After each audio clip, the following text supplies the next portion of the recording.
Akalar 1 million 400 ming so'mga shu kamera arziydimi? Akalar qaranglar, ko'rib chiqamiz. Nima uchun bu kamera qimmat akalar? Nima uchun? 1 yil servis garantiyali.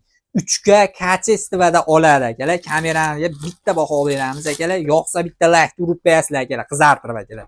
Bu qaranglar akalar, Wi-Fi ga ishlaydi. Wi-Fi ga ishlaydi. Ham sim kartaga ham ishlaydi. 1 yil servis garantiyali. Mana to'g'rini olib turadi. Mana 360 aynalarda akalar.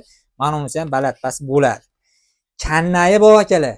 Mikrofoni ham bor. Ovoz o'ta moshniy chiqadi. Baland akalar. LED chiroqlar yonadi, tunda ham svetnoy tasviri beradi. Aytganimdek 3K kачествоda bo'ladi. Narxi 1 million 400 ming so'm. Sim karta Wi-Fi ga ishlaydi. Dastavkamiz bepul O'zbekiston bo'ylab. Telefonlaringga musofirda bo'lsalar ham ulab beraman. Hozir mana chet eldan turib zakaz berishdi. Xo'p, endi buni Termizga beryapmiz. Akamizga baraka qildik, 1 million 400 ming so'mga. Bitta sim karta qo'yadilar. Ichida mana blok tanasi ham chiqadi. Blok tanasiga suqib qo'ysalar bo'ldi. Kamera ishlayveradi. Bosamiz Telegramda.